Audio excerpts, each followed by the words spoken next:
Chapter 14. A Danger Averted. Anne, walking home from the post office one Friday evening, was joined by Mrs. Lynde, who was, as usual, cumbered with all the cares of church and state. "I've just been down to Timothy Cotton's to see if I could get Alice Louise to help me for a few days," she said.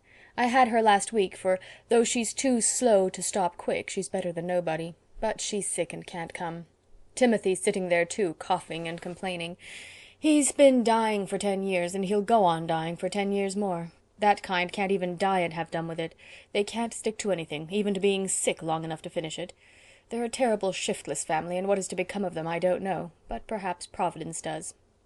Mrs. Lynde sighed, as if she rather doubted the extent of providential knowledge on the subject. "Marilla was in about her eyes again Tuesday, wasn't she?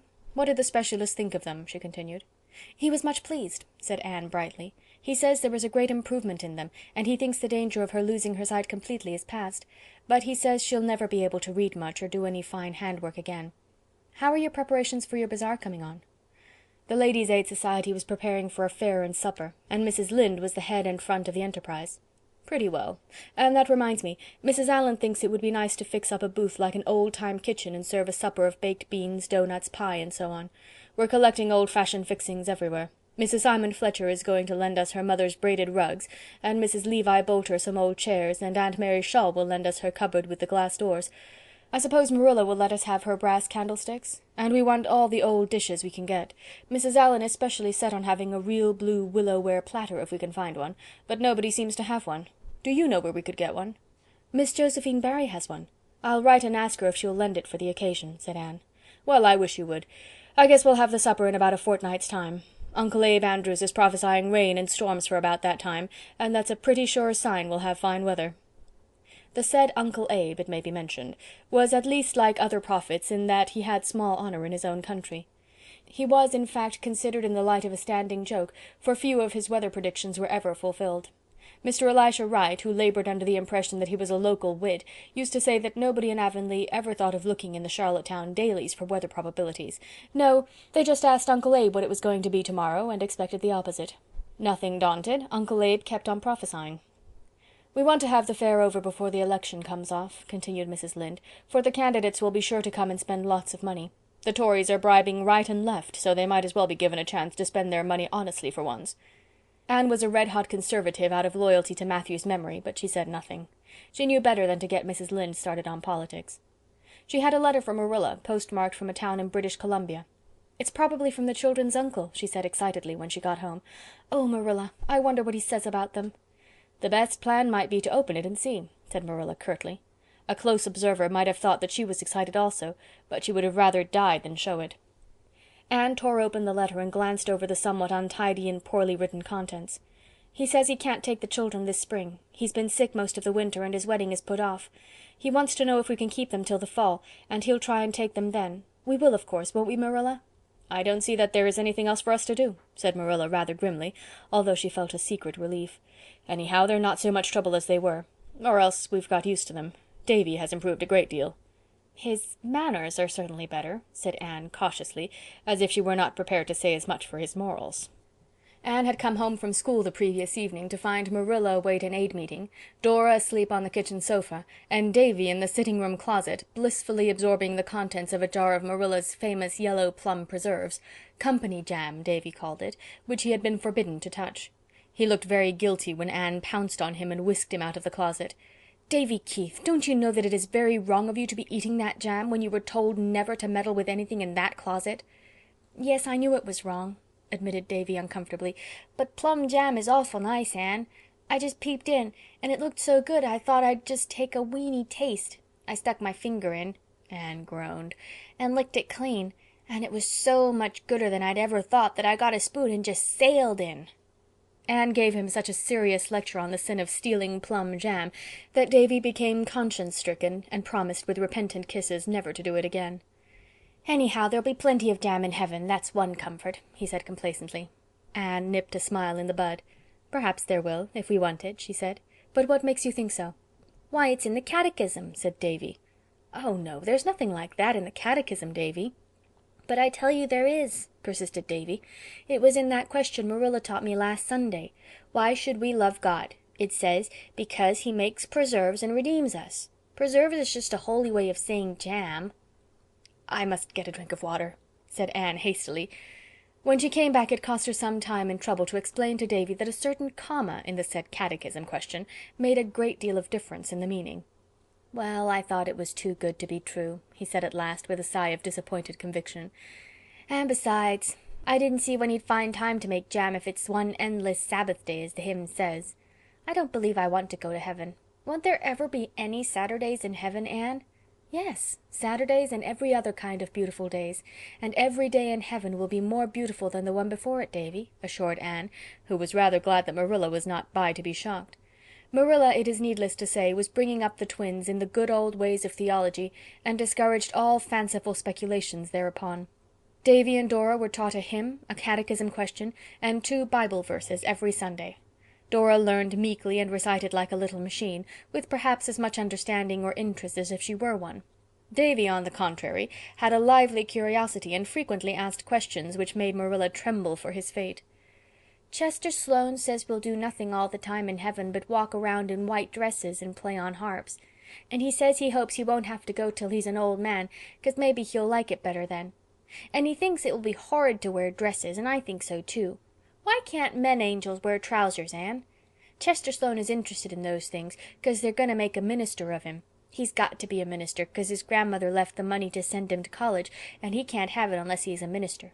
She thought a minister was such a 'spectable thing to have in a family. Chester says he doesn't mind much, though he'd rather be a blacksmith, but he's bound to have all the fun he can before he begins to be a minister, 'cause he doesn't expect to have much afterwards. I ain't going to be a minister. I'm going to be a storekeeper like Mr. Blair and keep heaps of candy and bananas. But I'd rather like going to your kind of a heaven if they'd let me play a mouth organ instead of a harp. Do you s'pose they would?" "Yes, I think they would if you wanted it," was all Anne could trust herself to say. The Avis met at Mr. Harmon Andrews that evening, and a full attendance had been requested, since important business was to be discussed. The Avis was in a flourishing condition, and had already accomplished wonders.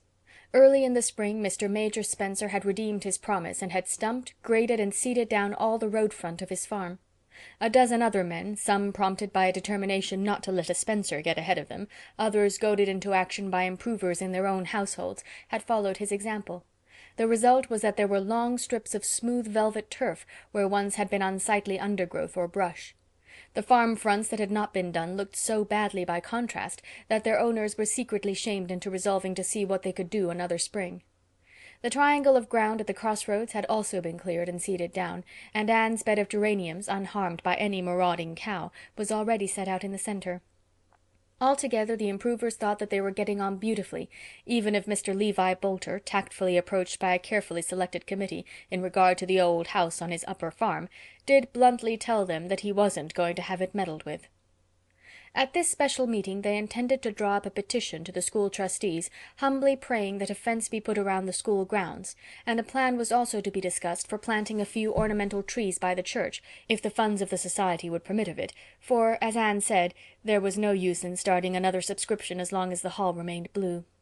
The members were assembled in the Andrews parlor, and Jane was already on her feet to move the appointment of a committee which should find out and report on the price of said trees, when Gertie Pye swept in, pompadoured and frilled within an inch of her life. Gertie had a habit of being late, to make her entrance more effective, spiteful people said. Gertie's entrance in this instance was certainly effective, for she paused dramatically on the middle of the floor, threw up her hands, rolled her eyes, and exclaimed, "I've just heard something perfectly awful. What do you think? Mr. Judson Parker is going to rent all the road fence of his farm to a patent medicine company to paint advertisements on." For once in her life Gertie Pye made all the sensation she desired. If she had thrown a bomb among the complacent improvers, she could hardly have made more. "It can't be true," said Anne blankly. "That's just what I said when I heard it first, don't you know," said Gertie, who was enjoying herself hugely. "I said it couldn't be true, that Judson Parker wouldn't have the heart to do it, don't you know. But father met him this afternoon and asked him about it, and he said it was true. Just fancy, his farm is side on to the Newbridge road, and how perfectly awful it will look to see advertisements of pills and plasters all along it, don't you know." The improvers did know, all too well. Even the least imaginative among them could picture the grotesque effect of half a mile of board fence adorned with such advertisements. All thought of church and school grounds vanished before this new danger. Parliamentary rules and regulations were forgotten, and Anne, in despair, gave up trying to keep minutes at all. Everybody talked at once, and fearful was the hubbub. "Oh, let us keep calm," implored Anne, who was the most excited of them all, "and try to think of some way of preventing him." "I don't know how you're going to prevent him," exclaimed Jane bitterly. "Everybody knows what Judson Parker is. He'd do anything for money. He hasn't a spark of public spirit or any sense of the beautiful." The prospect looked rather unpromising. Judson Parker and his sister were the only Parkers in Avonlea, so that no leverage could be exerted by family connections. Martha Parker was a lady of all too certain age, who disapproved of young people in general, and the improvers in particular. Judson was a jovial, smooth-spoken man, so uniformly good-natured and bland that it was surprising how few friends he had. Perhaps he had got the better in too many business transactions, which seldom makes for popularity.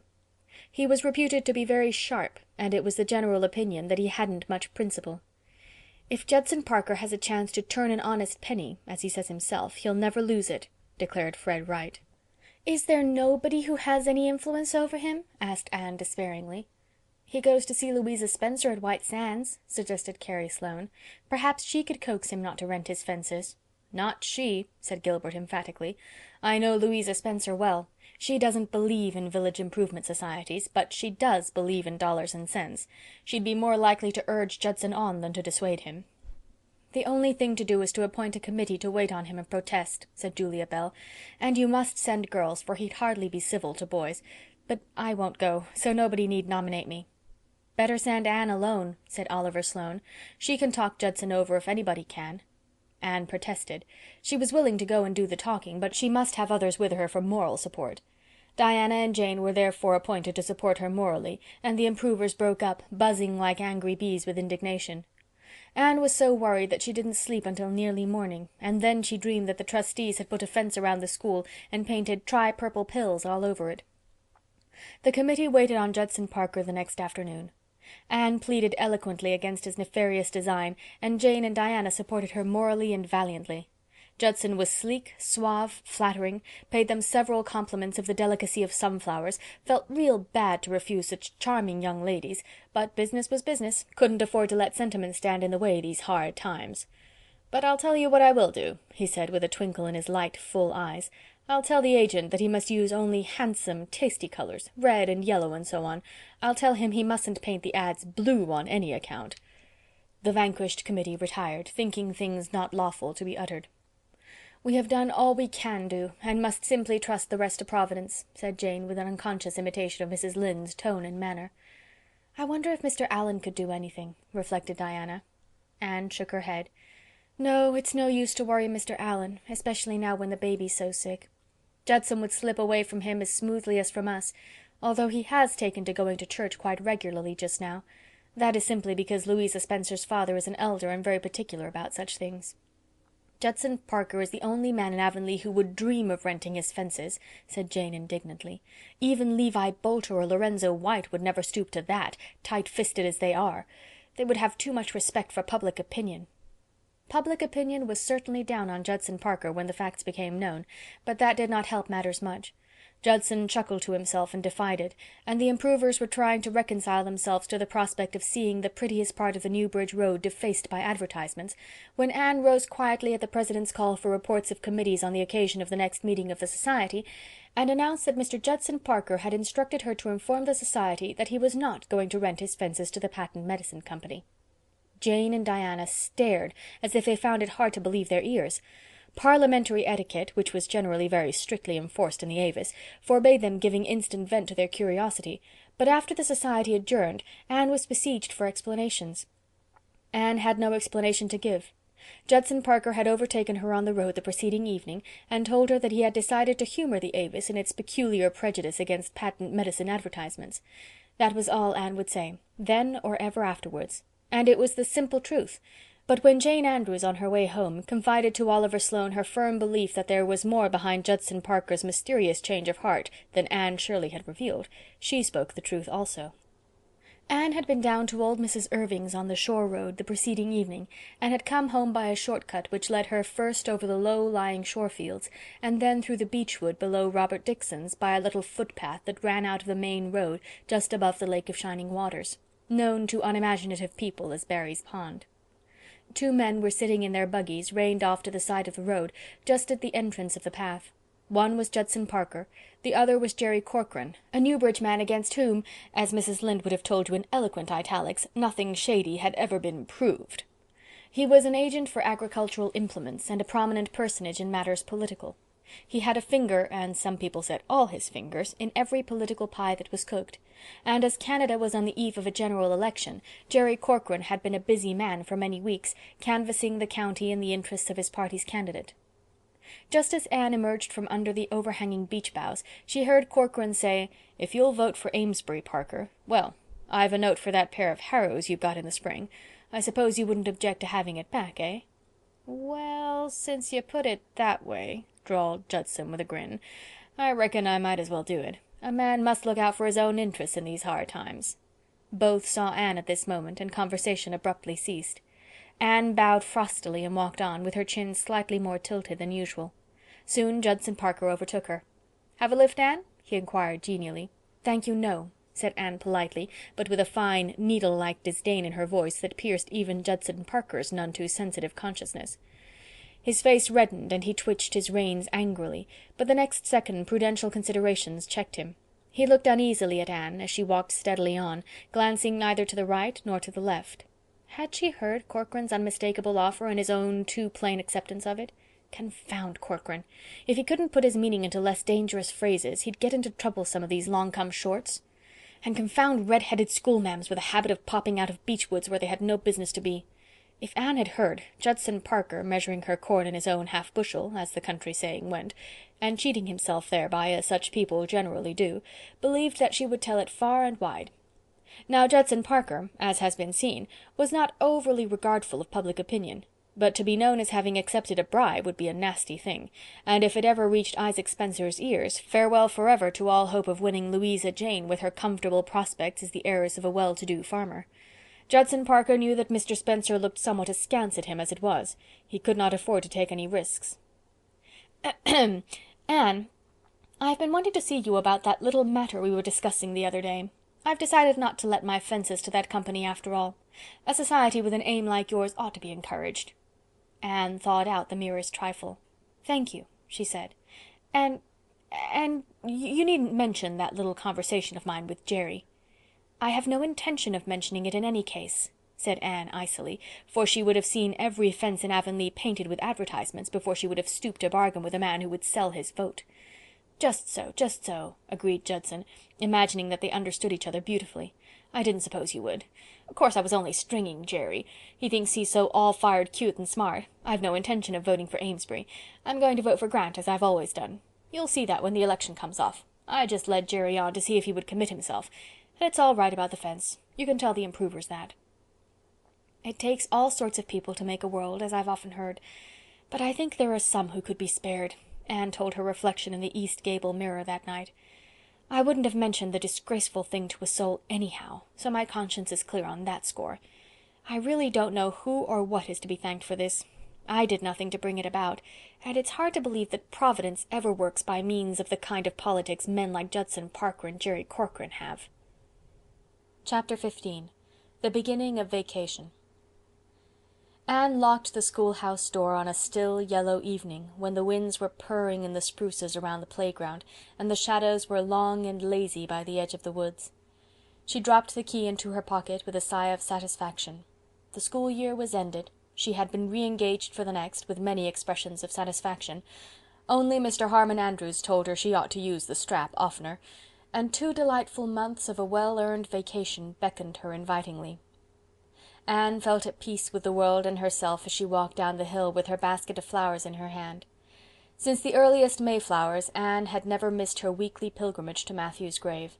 Every one else in Avonlea, except Marilla, had already forgotten quiet, shy, unimportant Matthew Cuthbert, but his memory was still green in Anne's heart, and always would be. She could never forget the kind old man who had been the first to give her the love and sympathy her starved childhood had craved. At the foot of the hill a boy was sitting on the fence in the shadow of the spruces, a boy with big, dreamy eyes and a beautiful, sensitive face. He swung down and joined Anne, smiling, but there were traces of tears on his cheeks. "I thought I'd wait for you, teacher, because I knew you were going to the graveyard," he said, slipping his hand into hers. "I'm going there too. I'm taking this bouquet of geraniums to put on Grandpa Irving's grave for Grandma. And look, teacher, I'm going to put this bunch of white roses beside Grandpa's grave in memory of my little mother, because I can't go to her grave to put it there. But don't you think she'll know all about it just the same?" "Yes, I'm sure she will, Paul." "You see, teacher, it's just 3 years today since my little mother died. It's such a long, long time, but it hurts just as much as ever. And I miss her just as much as ever. Sometimes it seems to me that I just can't bear it, it hurts so." Paul's voice quivered and his lip trembled. He looked down at his roses, hoping that his teacher would not notice the tears in his eyes.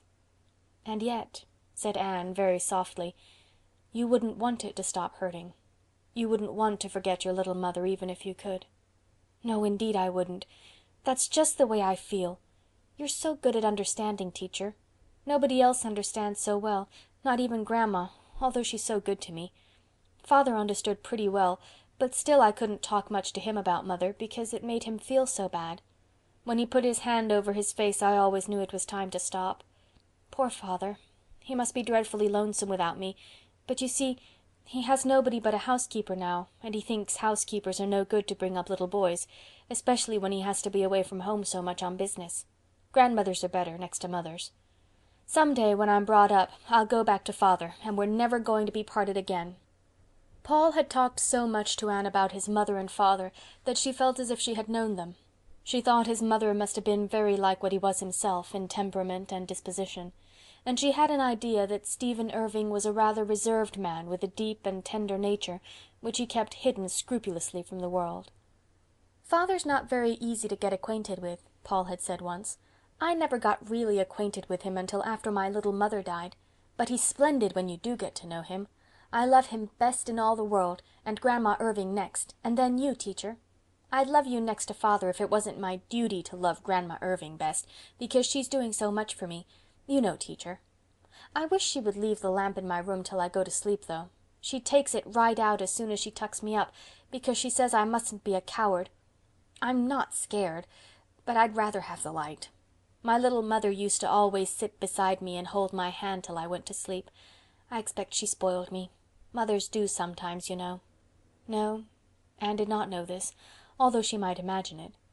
She thought sadly of her little mother, the mother who had thought her so perfectly beautiful, and who had died so long ago and was buried beside her boyish husband in that unvisited grave far away. Anne could not remember her mother, and for this reason she almost envied Paul. "My birthday is next week," said Paul, as they walked up the long red hill, basking in the June sunshine, "and Father wrote me that he is sending me something that he thinks I'll like better than anything else he could send. I believe it has come already, for Grandma is keeping the bookcase drawer locked, and that is something new. And when I asked her why, she just looked mysterious and said little boys mustn't be too curious. It's very exciting to have a birthday, isn't it? I'll be 11. You'd never think it to look at me, would you? Grandma says I'm very small for my age, and that it's all because I don't eat enough porridge. I do my very best, but Grandma gives such generous platefuls. There's nothing mean about Grandma, I can tell you. Ever since I had that talk about praying going home from Sunday school that day, teacher, when you said we ought to pray about all our difficulties, I've prayed every night that God would give me enough grace to enable me to eat every bit of my porridge in the mornings, but I've never been able to do it yet, and whether it's because I have too little grace or too much porridge, I really can't decide. Grandma says Father was brought up on porridge, and it certainly did work well in his case, for you ought to see the shoulders he has. But sometimes," concluded Paul with a sigh and a meditative air, "I really think porridge will be the death of me." Anne permitted herself a smile, since Paul was not looking at her. All Avonlea knew that old Mrs. Irving was bringing her grandson up in accordance with the good old-fashioned methods of diet and morals. "Let us hope not, dear," she said cheerfully. "How are your Rock people coming on? Does the oldest twin still continue to behave himself?" "He has to," said Paul emphatically. "He knows I won't associate with him if he doesn't. He is really full of wickedness, I think." "And has Nora found out about the Golden Lady yet?" "No, but I think she suspects. I'm almost sure she watched me the last time I went to the cave. I don't mind if she finds out. It is only for her sake I don't want her to, so that her feelings won't be hurt. But if she is determined to have her feelings hurt, it can't be helped. If I were to go to the shore some night with you, do you think I could see your rock people too?" Paul shook his head gravely. "No, I don't think you could see my rock people. I'm the only person who can see them. But you could see rock people of your own. You're one of the kind that can. We're both that kind. You know, teacher," he added, squeezing her hand chummily. "Isn't it splendid to be that kind, teacher?" "Splendid," Anne agreed, grey shining eyes looking down into blue shining ones. Anne and Paul both knew how fair the realm imagination opens to the view, and both knew the way to that happy land. There the rose of joy bloomed immortal by dale and stream. Clouds never darkened the sunny sky, sweet bells never jangled out of tune, and kindred spirits abounded. The knowledge of that land's geography, east o' the sun, west o' the moon, is priceless lore, not to be bought in any marketplace. It must be the gift of the good fairies at birth, and the years can never deface it or take it away. It is better to possess it, living in a garret, than to be the inhabitant of palaces without it. The Avonlea graveyard was as yet the grass-grown solitude it had always been. To be sure, the improvers had an eye on it, and Priscilla Grant had read a paper on cemeteries before the last meeting of the society. At some future time the improvers meant to have the lichened, wayward old board fence replaced by a neat wire railing, the grass mown, and the leaning monuments straightened up. Anne put on Matthew's grave the flowers she had brought for it, and then went over to the little poplar-shaded corner where Hester Gray slept. Ever since the day of the spring picnic, Anne had put flowers on Hester's grave when she visited Matthew's. The evening before she had made a pilgrimage back to the little deserted garden in the woods, and brought therefrom some of Hester's own white roses. "I thought you would like them better than any others, dear," she said softly. Anne was still sitting there when a shadow fell over the grass, and she looked up to see Mrs. Allan. They walked home together. Mrs. Allan's face was not the face of the girl bride whom the minister had brought to Avonlea 5 years before. It had lost some of its bloom and youthful curves, and there were fine, patient lines about eyes and mouth. A tiny grave in that very cemetery accounted for some of them, and some new ones had come during the recent illness, now happily over, of her little son. But Mrs. Allan's dimples were as sweet and sudden as ever, her eyes as clear and bright and true, and what her face lacked of girlish beauty was now more than atoned for in added tenderness and strength. "I suppose you are looking forward to your vacation, Anne?" she said, as they left the graveyard. Anne nodded. "Yes, I could roll the word as a sweet morsel under my tongue. I think the summer is going to be lovely. For one thing, Mrs. Morgan is coming to the island in July, and Priscilla is going to bring her up. I feel one of my old thrills at the mere thought." "I hope you'll have a good time, Anne. You've worked very hard this past year, and you have succeeded." "Oh, I don't know. I've come so far short in so many things. I haven't done what I meant to do when I began to teach last fall. I haven't lived up to my ideals." "None of us ever do," said Mrs. Allan with a sigh. "But then, Anne, you know what Lowell says. Not failure, but low aim is crime. We must have ideals and try to live up to them, even if we never quite succeed. Life would be a sorry business without them. With them it's grand and great. Hold fast to your ideals, Anne." "I shall try. But I have to let go of most of my theories," said Anne, laughing a little. "I had the most beautiful set of theories you ever knew when I started out as a schoolma'am, but every one of them has failed me at some pinch or another."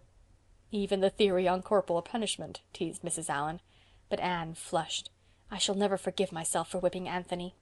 "Nonsense, dear, he deserved it. And it agreed with him. You have had no trouble with him since, and he has come to think there's nobody like you.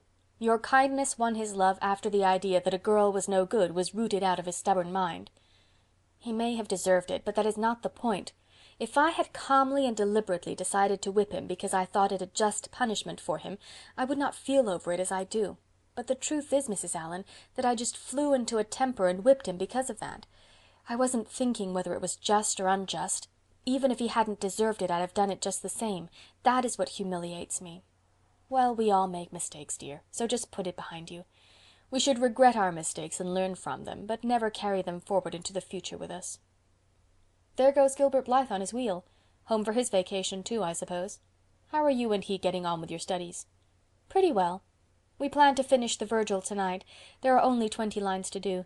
Then we are not going to study any more until September." "Do you think you will ever get to college?" "Oh, I don't know. Anne looked dreamily afar into the opal-tinted horizon. "Marilla's eyes will never be much better than they are now, although we are so thankful to think that they will not get worse. And then there are the twins. Somehow I don't believe their uncle will ever really send for them. Perhaps college may be around the bend in the road, but I haven't got to the bend yet, and I don't think much about it lest I might grow discontented." "Well, I should like to see you go to college, Anne. But if you never do, don't be discontented about it. We make our own lives wherever we are, after all. College can only help us to do it more easily. They are broad or narrow according to what we put into them, not what we get out. Life is rich and full here, everywhere, if we can only learn how to open our whole hearts to its richness and fullness." "I think I understand what you mean," said Anne thoughtfully, "and I know I have so much to feel thankful for. Oh, so much. My work, and Paul Irving, and the dear twins, and all my friends. Do you know, Mrs. Allan, I'm so thankful for friendship. It beautifies life so much." "True friendship is a very helpful thing indeed," said Mrs. Allan, "and we should have a very high ideal of it, and never sully it by any failure in truth and sincerity. I fear the name of friendship is often degraded to a kind of intimacy that has nothing of real friendship in it. Yes, like Gertie Pye's and Julia Bell's. They are very intimate and go everywhere together, but Gertie is always saying nasty things of Julia behind her back, and everybody thinks she is jealous of her because she is always so pleased when anybody criticizes Julia. I think it is desecration to call that friendship. If we have friends we should look only for the best in them and give them the best that is in us, don't you think? Then friendship would be the most beautiful thing in the world." "Friendship is beautiful," smiled Mrs. Allan, "but some day—" Then she paused abruptly. In the delicate white-browed face beside her, with its candid eyes and mobile features, there was still far more of the child than of the woman. Anne's heart so far harbored only dreams of friendship and ambition, and Mrs. Allan did not wish to brush the bloom from her sweet unconsciousness. So she left her sentence for the future years to finish. Chapter 16.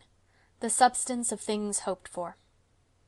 "Anne," said Davy appealingly, scrambling up on the shiny leather-covered sofa in the Green Gables kitchen, where Anne sat reading a letter. "Anne, I'm awful hungry. You've no idea." "I'll get you a piece of bread and butter in a minute," said Anne absently.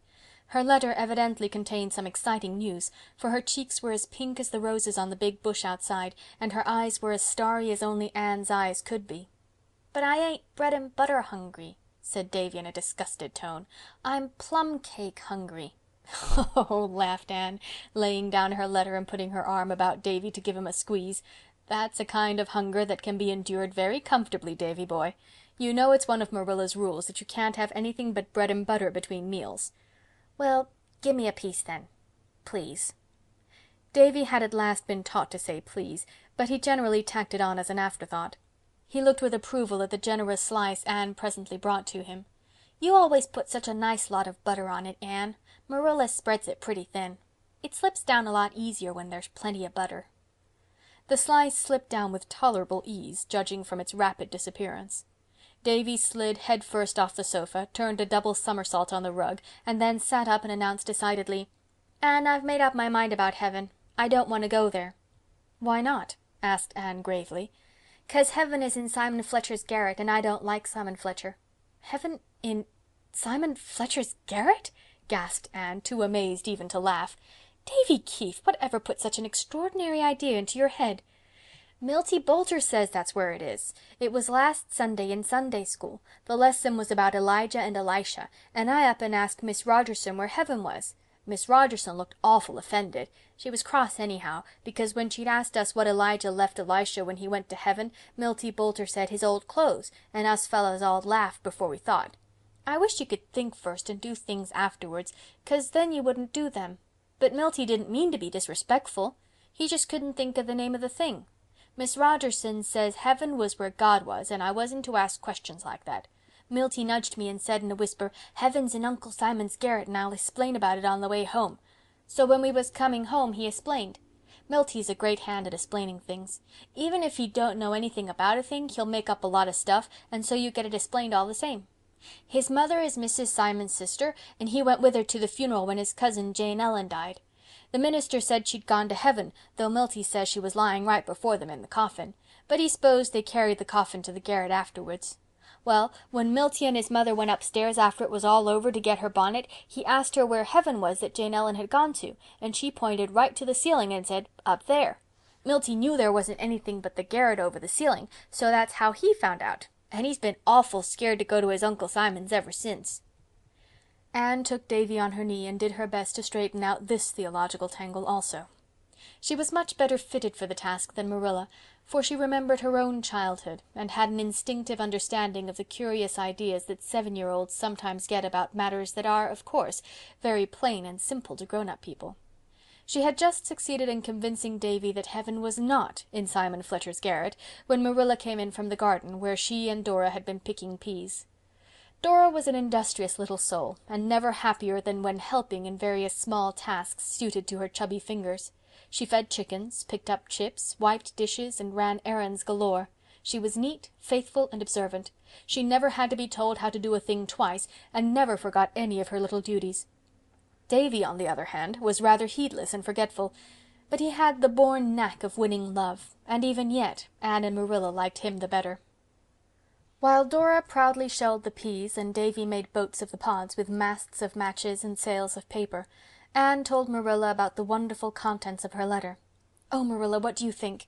I've had a letter from Priscilla, and she says that Mrs. Morgan is on the island, and that if it is fine Thursday they are going to drive up to Avonlea and will reach here about 12. They will spend the afternoon with us and go to the hotel at White Sands in the evening, because some of Mrs. Morgan's American friends are staying there.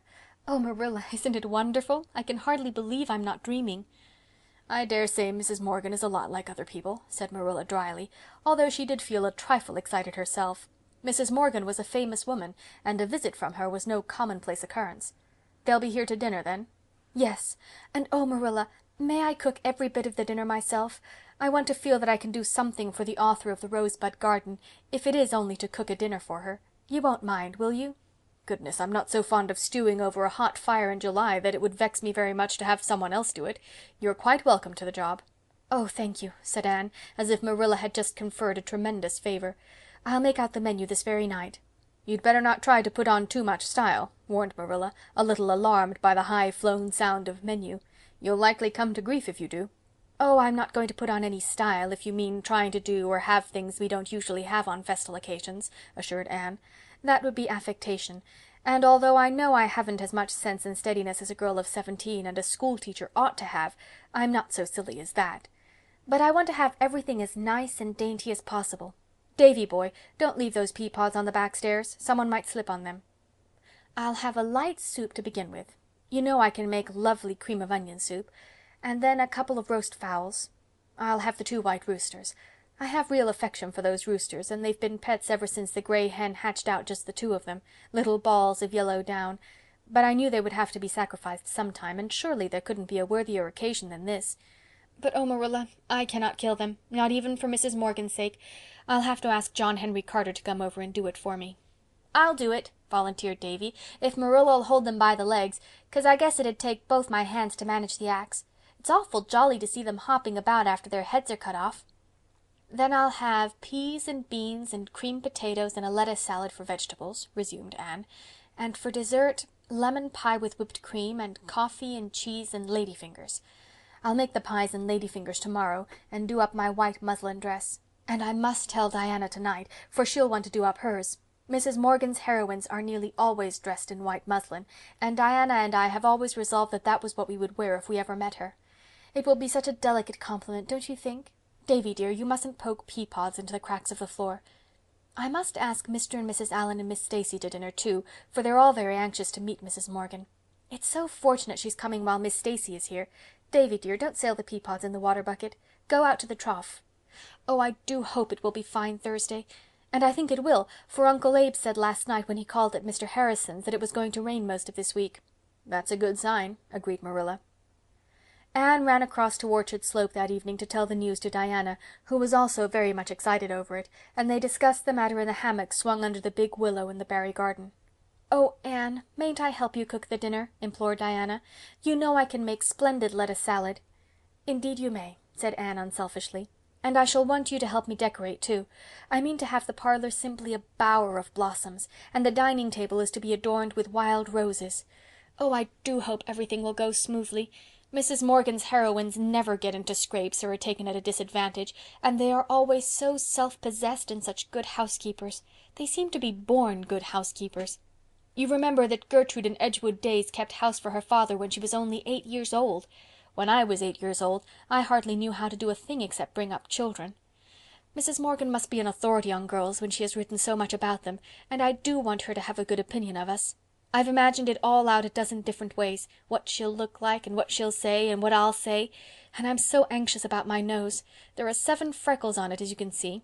They came at the Avis picnic, when I went around in the sun without my hat. I suppose it's ungrateful of me to worry over them, when I should be thankful they're not spread all over my face as they once were. But I do wish they hadn't come.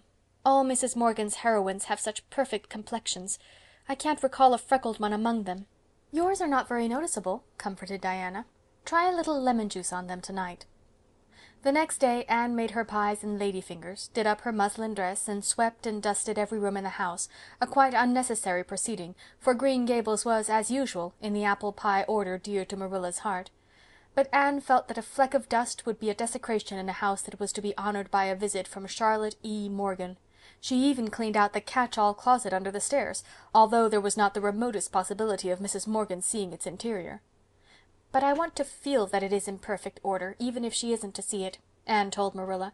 "You know, in her book Golden Keys she makes her 2 heroines, Alice and Louisa, take for their motto that verse of Longfellow's, 'In the elder days of art builders wrought with greatest care each minute and unseen part, for the gods see everywhere.' And so they always kept their cellar stairs scrubbed, and never forgot to sweep under the beds. I should have a guilty conscience if I thought this closet was in disorder when Mrs. Morgan was in the house. Ever since we read Golden Keys last April, Diana and I have taken that verse for our motto, too." That night John Henry Carter and Davy between them contrived to execute the 2 white roosters, and Anne dressed them, the usually distasteful task glorified in her eyes by the destination of the plump birds.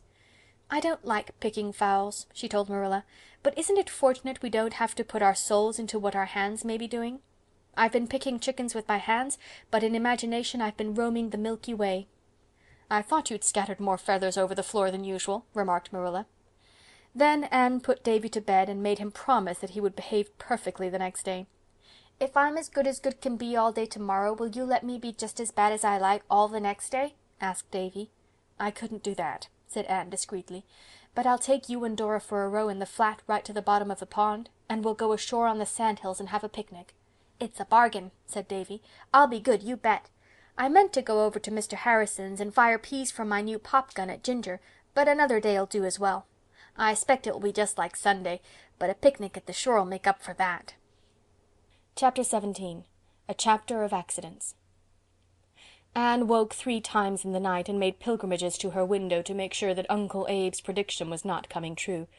Finally the morning dawned pearly and lustrous in a sky full of silver sheen and radiance, and the wonderful day had arrived. Diana appeared soon after breakfast with a basket of flowers over one arm and her muslin dress over the other, for it would not do to don it until all the dinner preparations were completed. Meanwhile she wore her afternoon pink print and a lawn apron fearfully and wonderfully ruffled and frilled, and very neat and pretty and rosy she was. "You look simply sweet," said Anne admiringly. Diana sighed. "But I've had to let out every one of my dresses again. I weigh 4 pounds more than I did in July. And where will this end? Mrs. Morgan's heroines are all tall and slender." "Well, let's forget our troubles and think of our mercies," said Anne gaily. "Mrs. Allan says that whenever we think of anything that is a trial to us, we should also think of something nice that we can set over against it. If you are slightly too plump, you've got the dearest dimples, and if I have a freckled nose, the shape of it is all right. Do you think the lemon juice did any good?" "Yes, I really think it did," said Diana critically, and much elated Anne led the way to the garden, which was full of airy shadows and wavering golden lights. "We'll decorate the parlor first. We have plenty of time, for Priscilla said they'd be here about 12 or half past at the latest, so we'll have dinner at 1. There may have been 2 happier and more excited girls somewhere in Canada or the United States at that moment, but I doubt it. Every snip of the scissors as Rose and Peony and Bluebell fell seemed to chirp, "Mrs. Morgan is coming today." Anne wondered how Mr. Harrison could go on placidly mowing hay in the field across the lane, just as if nothing were going to happen. The The parlour at Green Gables was a rather severe and gloomy apartment, with rigid horsehair furniture, stiff lace curtains and white antimacassars that were always laid at a perfectly correct angle, except at such times as they clung to unfortunate people's buttons. Even Anne had never been able to infuse much grace into it, for Marilla would not permit any alterations. But it is wonderful what flowers can accomplish if you give them a fair chance. When Anne and Diana finished with the room, you would not have recognized it. A great blue bowl full of snowballs overflowed on the polished table. The shining black mantelpiece was heaped with roses and ferns. Every shelf of the whatnot held a sheaf of bluebells. The dark corners on either side of the grate were lighted up with jars full of glowing crimson peonies, and the grate itself was aflame with yellow poppies. All this splendor and color, mingled with the sunshine falling through the honeysuckle vines at the windows in a leafy riot of dancing shadows over walls and floor, made of the usually dismal little room the veritable bower of Anne's imagination, and even extorted a tribute of admiration from Marilla, who came in to criticize and remained to praise. "Now we must set the table," said Anne, in the tone of a priestess about to perform some sacred rite in honor of a divinity. "We'll have a big vase full of wild roses in the center, and one single rose in front of everybody's plate, and a special bouquet of rosebuds only by Mrs. Morgan's, an allusion to the rosebud garden, you know." The table was set in the sitting room, with Marilla's finest linen and the best china, glass, and silver. You may be perfectly certain that every article placed on it was polished or scoured to the highest possible perfection of gloss and glitter. Then the girls tripped out to the kitchen, which was filled with appetizing odors emanating from the oven, where the chickens were already sizzling splendidly. Anne prepared the potatoes, and Diana got the peas and beans ready. Then, while Diana shut herself into the pantry to compound the lettuce salad, Anne, whose cheeks were already beginning to glow crimson, as much with excitement as from the heat of the fire, prepared the bread sauce for the chickens, minced her onions for the soup, and finally whipped the cream for her lemon pies. And what about Davy all this time? Was he redeeming his promise to be good? He was indeed. To be sure, he insisted on remaining in the kitchen, for his curiosity wanted to see all that went on. But as he sat quietly in a corner, busily engaged in untying the knots in a piece of herring net he had brought home from his last trip to the shore, nobody objected to this. At 11:30 the lettuce salad was made, the golden circles of the pies were heaped with the whipped cream, and everything was sizzling and bubbling that ought to sizzle and bubble.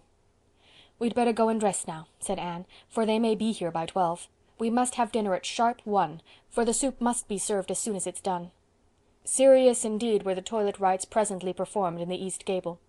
Anne peered anxiously at her nose, and rejoiced to see that its freckles were not at all prominent, thanks either to the lemon juice or to the unusual flush on her cheeks.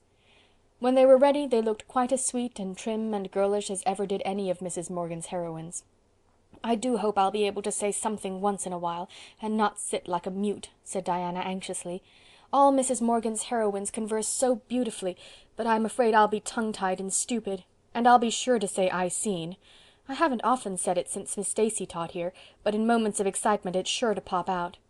Anne, if I were to say 'I seen' before Mrs. Morgan I'd die of mortification, and it would be almost as bad to have nothing to say." "I'm nervous about a good many things," said Anne, "but I don't think there is much fear that I won't be able to talk." And to do her justice, there wasn't. Anne shrouded her muslin glories in a big apron and went down to concoct her soup. Marilla had dressed herself and the twins, and looked more excited than she had ever been known to look before. At 12:30 the Allans and Miss Stacy came. Everything was going well, but Anne was beginning to feel nervous. It was surely time for Priscilla and Mrs. Morgan to arrive. She made frequent trips to the gate and looked as anxiously down the lane as ever her namesake in the Bluebeard story peered from her tower casement. "Suppose they don't come at all," she said piteously. "Don't suppose it. It would be too mean," said Diana, who, however, was beginning to have uncomfortable misgivings on the subject. "Anne," said Marilla, coming out from the parlor, "Miss Stacy wants to see Miss Barry's willow-ware platter." Anne hastened to the sitting-room closet to get the platter. She had, in accordance with her promise to Mrs. Lynde, written to Miss Barry of Charlottetown, asking for the loan of it. Miss Barry was an old friend of Anne's, and she promptly sent the platter out, with a letter exhorting Anne to be very careful of it, for she had paid $20 for it. The platter had served its purpose at the Aid Bazaar, and had then been returned to the Green Gables closet, for Anne would not trust anybody but herself to take it back to town. She carried the platter carefully to the front door, where her guests were enjoying the cool breeze that blew up from the brook. It was examined and admired, Then, just as Anne had taken it back into her own hands, a terrific crash and clatter sounded from the kitchen pantry. Marilla, Diana, and Anne fled out, the latter pausing only long enough to set the precious platter hastily down on the second step of the stairs. When they reached the pantry, a truly harrowing spectacle met their eyes. A guilty-looking small boy scrambling down from the table, with his clean print blouse liberally plastered with yellow filling, and on the table the shattered remnants of what had been 2 brave, becreamed lemon pies. Davy had finished ravelling out his herring net, and had wound the twine into a ball. Then he had gone into the pantry to put it up on the shelf above the table, where he already kept a score or so of similar balls, which, so far as could be discovered, served no useful purpose save to yield the joy of possession. Davy had to climb on the table and reach over to the shelf at a dangerous angle, something he had been forbidden by Marilla to do, as he had come to grief once before in the experiment. The result in this instance was disastrous. Davy slipped and came sprawling squarely down on the lemon pies. His clean blouse was ruined for that time, and the pies for all time. It is, however, an ill wind that blows nobody good, and the pig was eventually the gainer by Davy's mischance. "Davy Keith," said Marilla, shaking him by the shoulder, "didn't I forbid you to climb up on that table again, didn't I?" "I forgot," whimpered Davy. "You've told me not to do such an awful lot of things that I can't remember them all." "Well, you march upstairs and stay there till after dinner. Perhaps you'll get them sorted out in your memory by that time. No, Anne, never you mind interceding for him. I'm not punishing him because he spoiled your pies. That was an accident. I'm punishing him for his disobedience. Go, Davy, I say." "Ain't I to have any dinner?" wailed Davy. "You can come down after dinner is over and have yours in the kitchen." "Oh, all right," said Davy, somewhat comforted. "I know Anne'll save some nice bones for me. Won't you, Anne? 'Cause you know I didn't mean to fall on the pies. Say, Anne, since they are spoiled, can I take some of the pieces upstairs with me?" "No, no lemon pie for you, Master Davy," said Marilla, pushing him toward the hall. "What shall we do for dessert?" asked Anne, looking regretfully at the wreck and ruin. "Get out a crock of strawberry preserves," said Marilla consolingly. "There's plenty of whipped cream left in the bowl for it." 1 o'clock came, but no Priscilla or Mrs. Morgan. Anne was in an agony. Everything was done to a turn, and the soup was just what soup should be, but couldn't be depended on to remain so for any length of time. "I don't believe they're coming after all," said Marilla crossly. Anne and Diana sought comfort in each other's eyes. At 1:30 Marilla again emerged from the parlor. "Girls, we must have dinner. Everybody is hungry, and it's no use waiting any longer. Priscilla and Mrs. Morgan are not coming, that's plain, and nothing is being improved by waiting." Anne and Diana set about lifting the dinner, with all the zest gone out of the performance. "I don't believe I'll be able to eat a mouthful," said Diana dolefully. "Nor I. But I hope everything will be nice for Miss Stacy and Mr. and Mrs. Allan's sakes," said Anne listlessly. When Diana dished the peas, she tasted them, and a very peculiar expression crossed her face. "Anne, did you put sugar in these peas?" "Yes," said Anne, mashing the potatoes with the air of one expected to do her duty. "I put a spoonful of sugar in. We always do. Don't you like it?" "But I put a spoonful in too when I set them on the stove," said Diana. Anne dropped her masher and tasted the peas also. Then she made a grimace. "How awful! I never dreamed you had put sugar in, because I knew your mother never does. I happened to think of it, for a wonder. I'm always forgetting it, so I popped a spoonful in." "It's a case of too many cooks, I guess," said Marilla, who had listened to this dialogue with a rather guilty expression. "I didn't think you'd remember about the sugar, Anne, for I'm perfectly certain you never did before, so I put in a spoonful." The guests in the parlor heard peal after peal of laughter from the kitchen, but they never knew what the fun was about. There were no green peas on the dinner table that day, however. "Well," said Anne, sobering down again with a sigh of recollection, "we have the salad anyhow, and I don't think anything has happened to the beans. Let's carry the things in and get it over." It cannot be said that that dinner was a notable success socially. The Allans and Miss Stacy exerted themselves to save the situation, and Marilla's customary placidity was not noticeably ruffled. But Anne and Diana, between their disappointment and the reaction from their excitement of the forenoon, could neither talk nor eat. Anne tried heroically to bear her part in the conversation for the sake of her guests, but all the sparkle had been quenched in her for the time being, and in spite of her love for the Allans and Miss Stacy, she couldn't help thinking how nice it would be when everybody had gone home and she could bury her weariness and disappointment in the pillows of the east gable. There is an old proverb that really seems at times to be inspired. It never rains but it pours. The measure of that day's tribulations was not yet full. Just as Mr. Allen had finished returning thanks, there arose a strange, ominous sound on the stairs, as of some hard, heavy object bounding from step to step, finishing up with a grand smash at the bottom. Everybody ran out into the hall. Anne gave a shriek of dismay. At the bottom of the stairs lay a big pink conch shell amid the fragments of what had been Miss Barry's platter, and at the top of the stairs knelt a terrified Davy, gazing down with wide open eyes at the havoc. "Davy," said Marilla ominously, "did you throw that conch down on purpose?" "No, I never did," whimpered Davy. "I was just kneeling here as quiet to watch you folks through the banisters, and my foot struck that old thing and pushed it off. And I'm awful hungry, and I do wish you'd lick a fellow and have done with it instead of always sending him upstairs to miss all the fun." "Don't blame Davy," said Anne, gathering up the fragments with trembling fingers. "It was my fault. I set that platter there and forgot all about it. I am properly punished for my carelessness. But oh, what will Miss Barry say?" "Well, you know she only bought it, so it isn't the same as if it was an heirloom," said Diana, trying to console. The guests went away soon after, feeling that it was the most tactful thing to do, and Anne and Diana washed the dishes, talking less than they had ever been known to do before. Then Diana went home with a headache, and Anne went with another to the east gable, where she stayed until Marilla came home from the post office at sunset with a letter from Priscilla written the day before. Mrs. Morgan had sprained her ankle so severely that she could not leave her room. "And oh, Anne dear," wrote Priscilla, "I'm so sorry, but I'm afraid we won't get up to Green Gables at all now, for by the time Auntie's ankle is well she will have to go back to Toronto. She has to be there by a certain date." "Well," sighed Anne, laying the letter down on the red sandstone step of the back porch, where she was sitting, while the twilight rained down out of a dappled sky, "I always thought it was too good to be true that Mrs. Morgan should really come. But there, that speech sounds as pessimistic as Miss Eliza Andrews, and I'm ashamed of making it. After all, it was not too good to be true. Things just as good and far better are coming true for me all the time. And I suppose the events of today have a funny side, too. Perhaps when Diana and I are old and gray we shall be able to laugh over them. But I feel that I can't expect to do it before then, for it has truly been a bitter disappointment." "You'll probably have a good many more and worse disappointments than that before you get through life," said Marilla, who honestly thought she was making a comforting speech. "It seems to me, Anne, that you are never going to outgrow your fashion of setting your heart so on things and then crashing down into despair because you don't get them." "I know I'm too much inclined that way," agreed Anne ruefully. "When I think something nice is going to happen I seem to fly right up on the wings of anticipation, and then the first thing I realize I drop down to earth with a thud. But really, Marilla, the flying part is glorious as long as it lasts. It's like soaring through a sunset. I think it almost pays for the thud." "Well, maybe it does," admitted Marilla. "I'd rather walk calmly along and do without both flying and thud. But everybody has her own way of living. I used to think there was only one right way, but since I've had you and the twins to bring up, I don't feel so sure of it. What are you going to do about Miss Barry's platter?" "Pay her back the $20 she paid for it, I suppose. I'm so thankful it wasn't a cherished heirloom, because then no money could replace it." "Maybe you could find one like it somewhere and buy it for her." "I'm afraid not.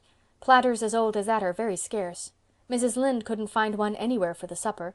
I only wish I could, for of course Miss Barry would just as soon have one platter as another, if both were equally old and genuine. Marilla, look at that big star over Mr. Harrison's maple grove, with all that holly bush of silvery sky about it. It gives me a feeling that is like a prayer. After all, when one can see stars and skies like that, little disappointments and accidents can't matter so much, can they?" "Where is Davy?" said Marilla with an indifferent glance at the star. "In bed. I've promised to take him and Dora to the shore for a picnic tomorrow. Of course, the original agreement was that he must be good, but he tried to be good, and I hadn't the heart to disappoint him." "You'll drown yourself or the twins rowing about the pond in that flat," grumbled Marilla. "I've lived here for 60 years and I've never been on the pond yet." "Well, it's never too late to mend," said Anne roguishly. "Suppose you come with us tomorrow. We'll shut Green Gables up and spend the whole day at the shore, daffing the world aside." "No, thank you," said Marilla with indignant emphasis. "I'd be a nice sight, wouldn't I, rowing down the pond in a flat? I think I hear Rachel pronouncing on it." "There's Mr. Harrison driving away somewhere. Do you suppose there is any truth in the gossip that Mr. Harrison is going to see Isabella Andrews?" "No, I'm sure there isn't. He just called there one evening on business with Mr. Harmon Andrews, and Mrs. Lynde saw him and said she knew he was courting because he had a white collar on. I don't believe Mr. Harrison will ever marry. He seems to have a prejudice against marriage." "Well, You can never tell about those old bachelors. And if he had a white collar on, I'd agree with Rachel that it looks suspicious, for I'm sure he was never seen with one before." "I think he only put it on because he wanted to conclude a business deal with Harmon Andrews," said Anne. "I've heard him say that's the only time a man needs to be particular about his appearance, because if he looks prosperous, the party of the second part won't be so likely to try to cheat him. I really feel sorry for Mr. Harrison. I don't believe he feels satisfied with his life. It must be very lonely to have no one to care about except a parrot, don't you think? But I noticed Mr. Harrison doesn't like to be pitied. Nobody does, I imagine." "There's Gilbert coming up the lane," said Marilla. "If he wants you to go for a row on the pond, mind you put on your coat and rubbers. There's a heavy dew tonight."